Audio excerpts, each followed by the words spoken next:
Opportunity to chat with a young man who has been doing triathlon since he was like 8 years old, and he has won Alcatraz, escaped from Alcatraz 4 times.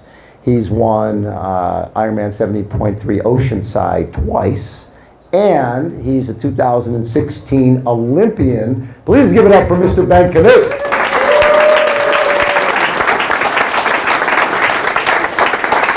How you doing, buddy? Good. Daddy, that's right.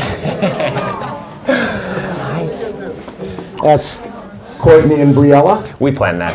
I like that. That's our entrance. That's how we do it now. That's it. Daddy coming up. I like it. Very cool.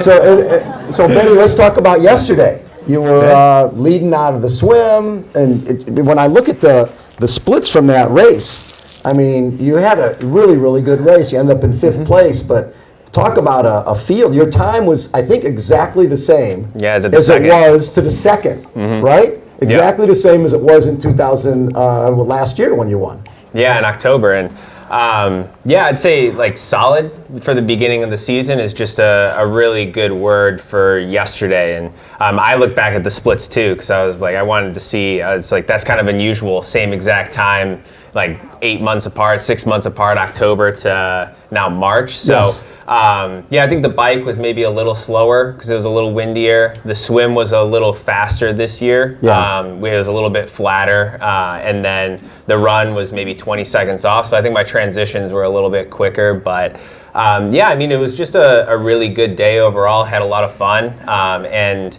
it's still pretty early in the season for me. A lot of the big races for us come starting June or July even. And it goes all the way through October. There's some PTO races, really big money races, middle of the year, and then the World Champs for the half Ironman, which I was already qualified for. That doesn't come until late October, so I'm just trying to take a good steady build to the season and kind of work my way into it. When I looked at it, it was yourself, it was Jackson Laundry, it was Alistair Brownlee, and then Lionel was like a couple minutes back, right? He was back in like 2 minutes back, Lionel Sanders, and then all of a sudden, like when you'd see him with the turnarounds, did you think that he was going to bridge up? Well, it's kind of funny you say that because my coach was out there, Jim Vance, and I got off the bike pretty pumped. There's one of the, Talbot Cox, he has a podcast, and I think I heard some rumors that people were saying I wasn't going to be able to bike with Alistair Brownlee, and then I did that, so I was kind of riled up by that, and I felt really good coming off the bike. And Jim was like giving me splits to Lionel. I'm like, forget about Lionel right now. And I like Lionel a lot. I have a lot of respect for him, but he was about 2:15 back. Yep. And I'm like, forget about him. We got Alistair Brownlee here. And like, if I'm racing Alistair, like, Lionel's not going to be in it, but obviously he proved us all wrong because he came out firing and he ran like 108 and change or something like that. And I saw him at the first turnaround. I'm like, okay, he's moving, but I think we got time. Like we're moving fast enough too. But yeah, he was just like all the credit to him. He's looking good for St. George in May. Well, it's interesting because you guys are running like 5:11. Yeah. And then you're like, Lionel's running 5:07, and you're going, what the heck? Okay, you're thinking, okay, he's picking up 4 seconds a mile.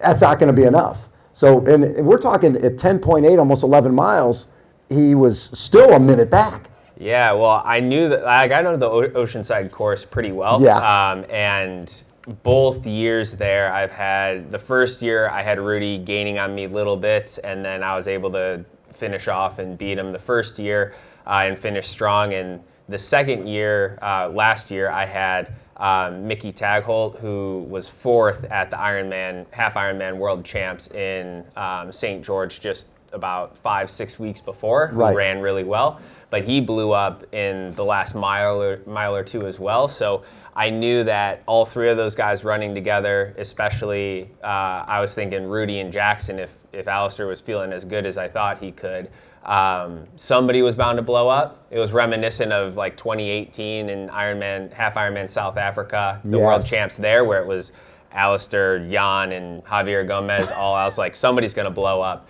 But just like that race, like Javier walked a little bit and still ran 108, so he blew up. I just wasn't close enough to him blowing up. So sometimes that just kind of happens. And my level of fitness just wasn't on theirs for today, but Yeah. planning towards the middle and end of the year. What's funny is when you talk about that, when you talk about South Africa, that had to be one of the greatest races in history, because you had Jan Frodeno ran 106 off the bike, right? Alistair ran 107, and Javier ran 108, right? And you were in fourth, and 112 is a hell of a run. Yeah. You're right. And then those guys, 106, 107, and 108, and they all paid for it, because Jan, after that race, ended up with a stress fracture in his hip, and he couldn't do Kona. And then Alistair was a mess in his first Kona, right? Yeah. And then Javier was pretty much, Javier went to Kona and didn't have a good race, and Alistair was pretty much done for the season. So it took, everybody was pretty much blown from that race. Yeah, I mean, there were fireworks on the course, and yeah, just rolled into some of the next racing. And I think that's like, you just kind of see that a lot when people are just, hammering each other late in the race. So that's kind of what you saw just this past weekend too. I think in the last mile and a half, Alistair went from like first to fourth. You had Lionel and Rudy sprinting it out for second and third. Yeah. Lionel caught me kind of before that final uphill, right before you run on the false flat a little bit before going down to the strand. So there's a lot of action happening in the last mile and a half of a half Ironman, and we've been seeing more and more of that coming up in these races. And I think the PTO races too are going to be Crazy. Really fun to watch. Crazy. So when I look back at your career, and you're a guy, you watched your dad do a triathlon when you were, 7 years old or so? I think it was even earlier. He raced 97, I think, at the Mrs. T, which is the Chicago Triathlon. So it was right around there, 97, give or take a year. So I'd be 5 or 6, something like probably 5-ish. And you were intrigued. You wanted Yeah, it. I thought it was cool. And they would tape, or we'd watch the Ironman World Championships on TV when it would come on, and we'd have little recordings of it. And there was just a local tri club that started up pretty soon, like for age groupers, and then some of those people came and they decided to host a kids triathlon, and my parents were involved in that, and that was my first opportunity to mimic what I saw, whether it was on TV or my dad doing it or anything like that. The fun part is it was called the Multisport Maniacs Triathlon Team in Chicago, and you had obviously Ben Kanute. Then you had a kid named Lucas Versbeekis, who was the 5th high school kid to break the 4-minute mile, and also became a professional triathlete and had some really nice success, won Junior Worlds, I think. And then Kevin McDowell, who just was 6th. Was he 6th in the Olympics? Yes, I believe it was 6th. I think he was 6th in the Olympics. So 3 kids from that same little tri club ended up becoming world-class triathletes. What do you think it was? I don't know. Like we were just west of Chicago, and we had like this hotbed of triathlon there that I'm not really sure why. We were all just maybe looking for something to do in the Midwest, and that triathlon was it. But it didn't really make sense with how cold the winters were and everything. But we rode indoors on trainers, and I can't really speak as much for like the adult team and how that kind of got started, but I know for the kids team it came from the fact that like the founder Keith Dixon he grew up in the swim programs, which are all focused on making Olympians basically with a high performance mindset, and he wanted to do that in triathlon because that was a relatively new Olympic sport, and he just saw an opportunity, and so we kind of got that Olympic dream instilled in us pretty early, and we just got a lot of cool opportunities through the sport of triathlon and just had a lot of fun racing around the country and around the world. So you raced youth and junior elite and won nationals at both, 2-time junior elite national champion 2008, 2010. Were you always thinking Olympics in terms of triathlon rather than running or swimming? Yeah, I think as a kid, I always wanted to do some sort of professional sport, because who doesn't want to just play sports for a living? Like first, I think it was like football, baseball. I just realized I wasn't really great at ball sports, and I had that early success in triathlon, and I was just kind of drawn to it. And I mean, give credit where credit's due to the support team that I had, and they just always let us believe and let us follow our dreams, and said like, yeah, you can make a profession at this, you can be an Olympian, win an Olympic medal. and encouraged us to do that. And maybe it didn't hit until we got a little bit older, 12, 13, 14, and you started to get in that kind of Olympic pipeline with the draft legal racing, and maybe made like my first world champs at the junior level, and you start to see the next level that you have to train to, and it was just kind of baby steps. And back on like the club swim team that I was on, we always had like little stairs for how it would be, and it'd be like your small little regional time that you'd make, and the very top was an Olympic gold medal, but there's all these other steps in between. And I think we just kind of had this approach of just one step at a time and just try and make those small little baby steps of improving. And next thing you know, you're kind of getting the opportunity almost like Chris Hammer, and you're able to take your pro card and have some other opportunities. So one of my favorite races, and one of the things I like most about the way you race, is you're never afraid of the moment. You always go for it, right? And I remember fall of 2015, ITU World Championships in Chicago, right? And it's your hometown, right? So you're not afraid of the moment, and you go off the front, right? And you've got Javier Gomez and Mario Mola, and these guys are great runners. And at that point, your running isn't obviously where it is now. So just not being afraid of the moment and going for that, was that hard for you, or you just knew that, listen, if I'm going to win this race and be a factor, I got to go off the front?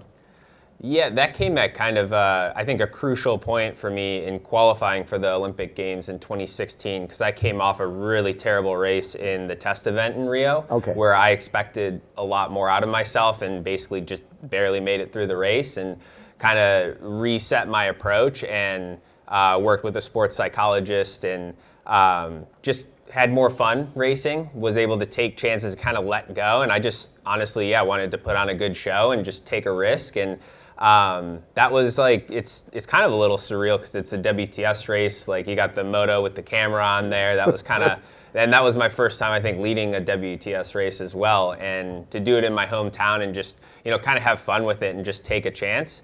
That was one of those times too where, like, I think nobody really expected me to hold on very much because I wasn't a 30-minute 10K guy at the time. And that was just like a fun opportunity to be able to lead the World Championships in my hometown, home city. And it was that last little result too that kind of put me in that ranking for making my first Olympic team. So what's great about that event, you got Mario Mola, Javier Gomez, and those guys go, you're first off the bike, you run 31:26, which is 31:26, that's pretty darn fast, right? Takes 20th, right? Leads off the bike, runs 31:26, 20th, and Mario Mola wins, Gomez takes second, their run splits 28:59 and 29:06. And you run 30, if somebody told you beforehand you're going to lead the race and run 31:26, you would have been what? Oh, yeah. Well, ITU is all like, it's all about those small margins. So you look at those top 20, like in that minute and a half, you have, everybody's going boom, boom, boom right there. So, I mean, the minute and a half, you could be on some day, if you got a good breakaway, maybe 8th. And then other days, you're 25th or 30th because it's just, this big pack of people coming and running around with each other and all trying to sprint at the end. So, I mean, I was kind of realistic about my run fitness. Maybe I would have liked a little bit more of a head start, but no, it was that. I mean, that was just kind of trying to take any opportunity I could and kind of make my own luck a little bit. What was the Olympic experience like for you going to Rio? It was, I mean, a dream come true. It's the biggest stage in the sport, and it's kind of funny because we were separated, like they put you in, we were in a different hotel because of just all the stuff going on, like to minimize travel. So honestly, I treated it just like any other race, just to not, build up any extra pressure. And I was pretty realistic about like what would happen and knew that I'd be in the front group and was just trying to, maximize my performance and just soak it all in and just kind of take in representing my country on the biggest stage. And it's kind of hard to put into words exactly what that means, but it was just, an awesome experience, and being able to qualify for that games was just, that next step, I think, in my career that gave me the confidence to keep improving. So then when you move into 2017, you're expanding a little bit, going a little longer, thinking about 70.3. And I think one of the moments where people really found out about you was Chattanooga, 70.3, World Championships, and all of a sudden the whole world became Canutians, right? They're watching on TV as you're going, again, off the front, just like you had done in Chicago. You weren't afraid of the moment. It's like, okay, it's 70.3 Worlds. I'm going for it.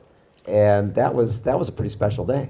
Yeah, and that's just taking advantage of an opportunity, and also people just kind of not really knowing what to expect from me. It was my third 70.3 ever. And yeah, I'd done Puerto Rico and then St. George and then Chattanooga, and I'd had really good training. It was my first year working with my coach, Jim Vance. And, yes.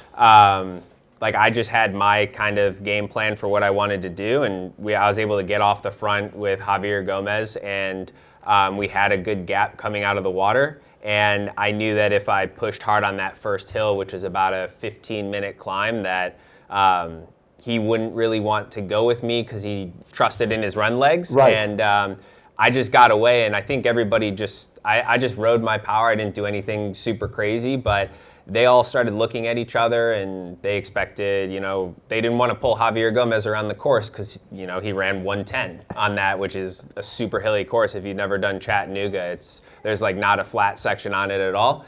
And yeah, I just it was one of those, I had a big gap and people were telling me, don't blow it, like as I'm running out of transition area. And I just had to execute my run, and I knew that I was getting better and better each time I ran the distance. So yeah, that was fun. But again, Javier Gomez just, pulling off a crazy run and running me down in the second half of the half marathon. And that was actually an interesting time because I don't think people knew about running with power at that point. And people kept seeing you looking at your watch and thinking, oh, he's just looking at his time splits. But you were watching for your power, right? Yeah, that was one thing that we started with pretty early. And that whole year we were running all our runs with run power and just collecting that data also in the races and just seeing like kind of where I was. And so the biggest way we used it, because in St. George and in Chattanooga it was all really hilly, it's hard to go by pace if you're running up and down hills. It doesn't really translate super well. So we ran with power, and the biggest thing, and what we use in St. George, especially now with the world champs there, is that course is like 2 miles uphill in the first part of the run, and it just is a gauge for effort basically. So you make sure that you're not overrunning it coming off the bike and trying to run like 5:10 pace up a hill. Instead, you're probably running 5:40ish or 5:30 or something, and you're the same effort power going up a bit. And yeah, you guys can relate to that. Yeah. 5:20, 5:30. You guys, that's. It's all relative. It's just making sure that you we don't have any relatives who run that fast, right? Nobody has any relatives that run that fast except for you. And yeah, exactly. Well, what's funny about that is you ran 1:16. Right? You ran 1:16 off the bike, and you forced Javier to run 1:10 to catch you by 1:20 or something like that. Yeah. So he doesn't run 1:10, you win the race. Yeah, and that was just a cool position to be in. And yeah, that race, I always just think it was the perfect opportunity of kind of people not really knowing what I was capable of, and just good fitness and making most of that opportunity of them just letting me go. So you only really get one or two of those, I think, in your career where people underestimate you. So it was just kind of, it was awesome that it happened at the World Champs. And did that change things for you? Because obviously everybody was watching. It's a World Championship, and you were the guy, right? You were the story of the day. People were expecting Javier to win, and you were the guy that nobody expected, well, not nobody, but not as many expected to win.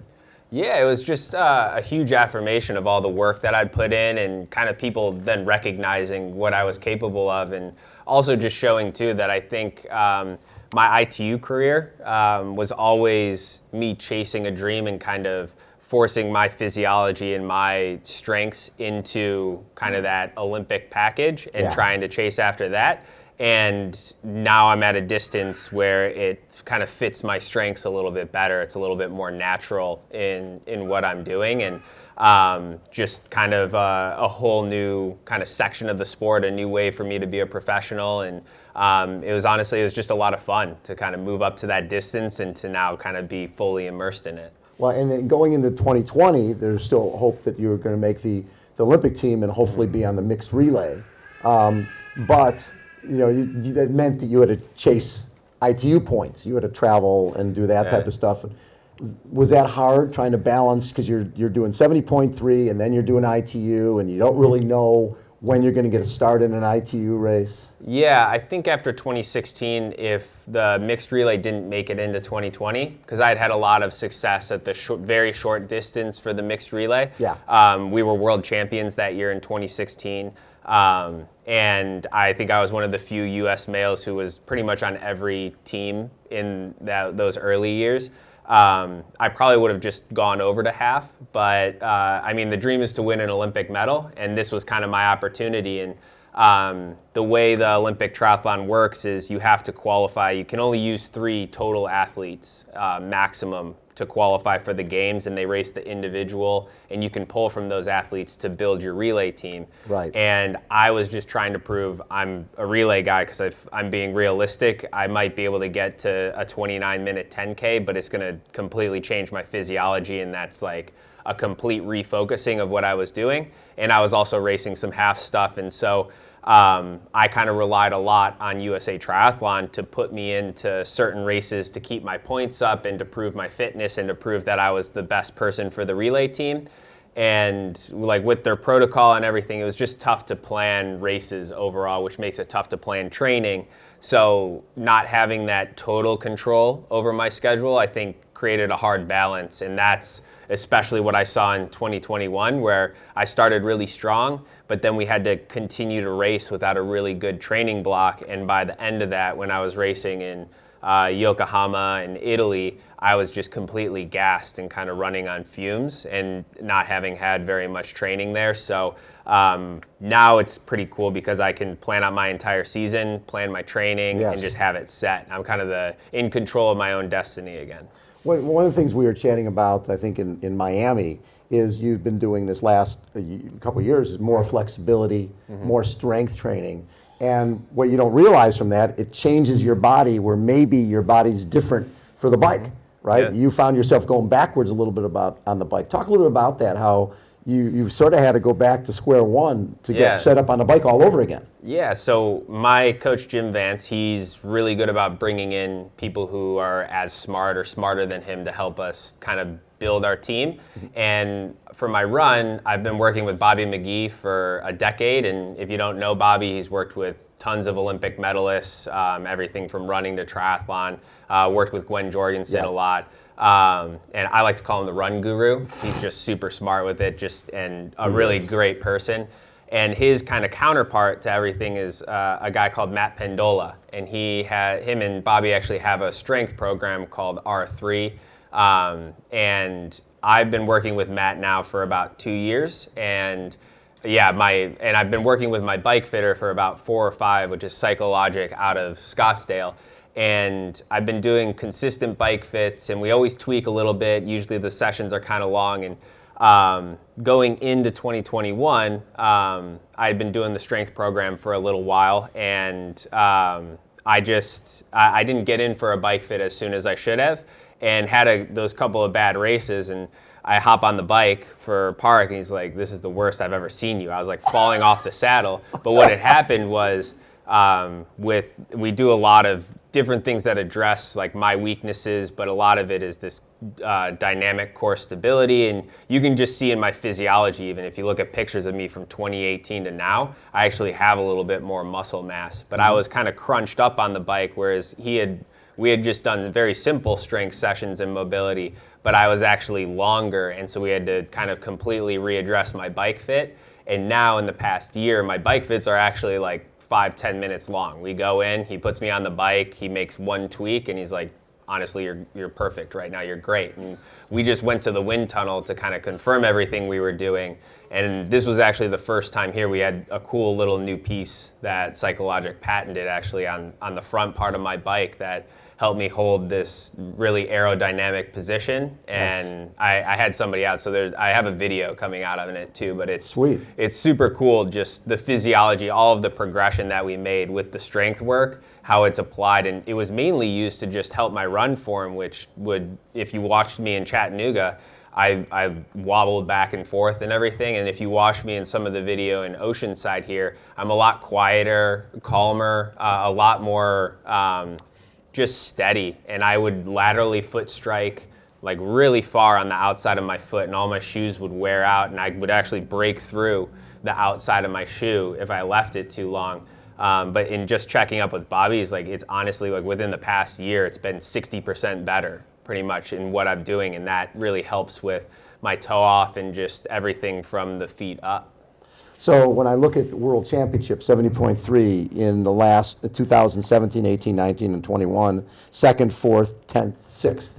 So you're always really ready at the end of the year. Is the plan early on to you race through these races, you sort of train through these races, and then the focus is end the season? Yeah, this year, obviously, with the pandemic, there's always been delays to everything. In January, we just got delayed with serious training until February. So Miami was kind of like the first check mark of, okay, I can manage a race well and pace it well and race pretty decently. This was just another confirmation that I'm actually, I built in the last 3 weeks. I'm on the right track, and that's really right now what it's all about, is just getting in these solid races so that I can make sure I'm qualified for the PTO races and just kind of polish everything up. And yeah, we're in this kind of steady build because it's fun to win early season, but the way that we race now, it's like you start beginning of March and you're going pretty much through December, and it's just super hard to be at your best for every single race. Yeah. So yeah, we definitely haven't hit the peak yet. So, and hopefully, come, later in the year, we'll be firing much better. And the focus is still, you're still a young guy, you're 29. So is the goal to stay away from the full Ironman for another year or so, 2 years? Yeah, so this year especially, I wanted to focus on half Ironman. I haven't spent a full year doing the half distance, and there's just a lot of great opportunity of racing just at this distance right now. And fulls are coming, I think, but I'm trying to find the right race, the right opportunity to do it. And I just thought this year especially, like, I'm kind of waiting for everything to quiet down a little because there's 2 full world champs, there's all sorts of stuff going on. So I'm just kind of making sure that I check all the boxes first in half Ironman, and then kind of assess where to debut. I love it. So what's next after the, because one of the things when you guys hear PTO, how many people are familiar with the Pro Triathletes Organization? A little bit. Yeah, so the Pro Triathletes Organization started a couple years ago, and basically the mentality of Charles Adamo, who created it, and the idea was that the pros in our sport don't get the funding and support they need.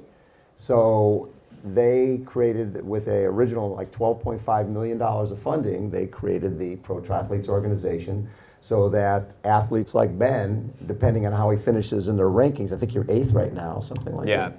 8th in the ranking, you'll get dollars at the end of the year based on where you're ranked in the world, which is really cool. Plus, they're doing an event in Slovakia called the Collins Cup. They did last year with $1.5 million at stake, and Ben had the 4th fastest time there.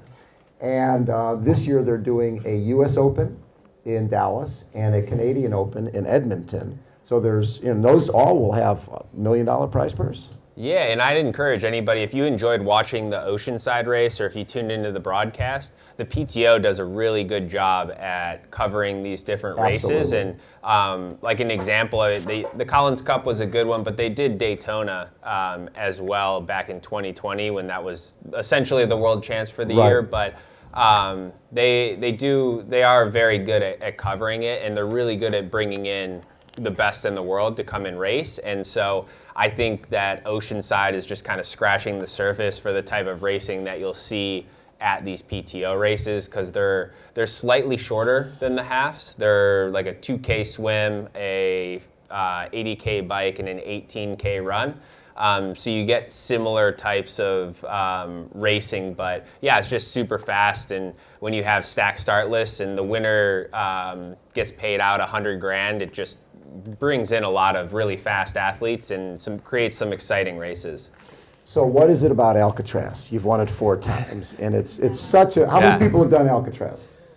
Yeah, we've got a lot. You got to do it. I mean, it's the bucket list race. It's the Paris-Roubaix or the classic of the triathlon world. No question. Yeah, it's like you have Escape from Alcatraz. A lot of the classics, kind of for the professionals too, are dying out a little bit. You don't have the Chicago race anymore. No races in Miami. You have New York City Tri, but that one has kind of come and gone. Right. The LA Tri is just coming back.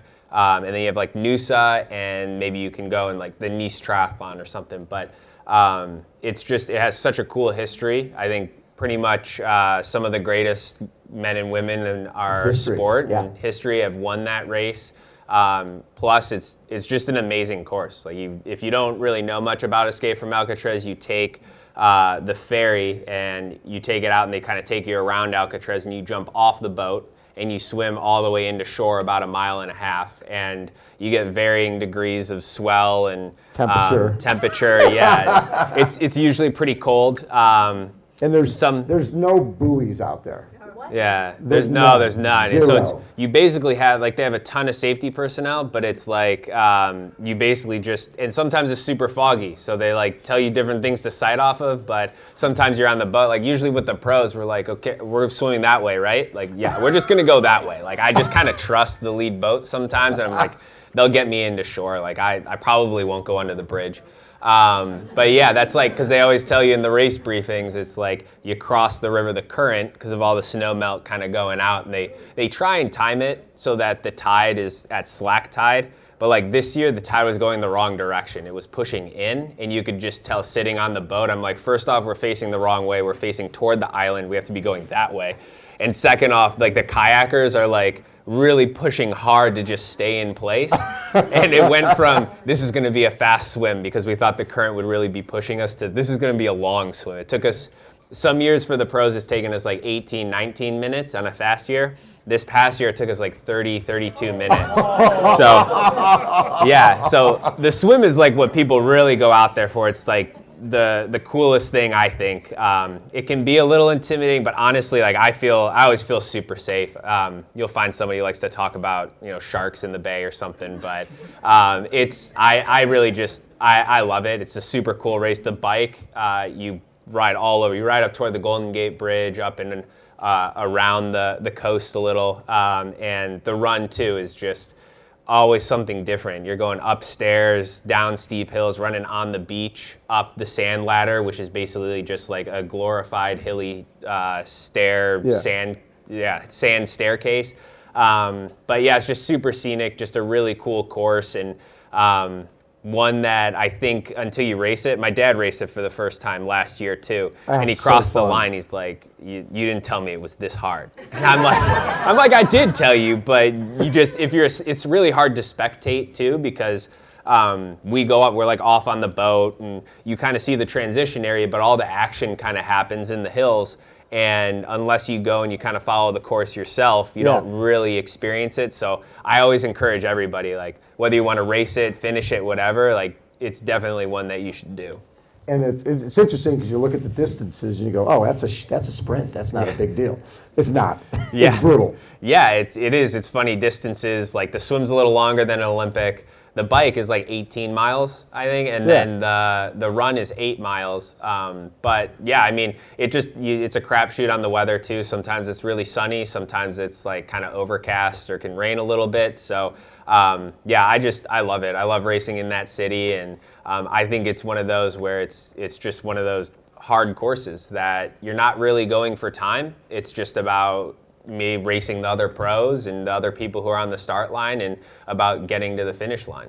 When you look back at your career, because it's funny, you started at the age of 8 and now you're 29, so really your whole life has been this silly sport.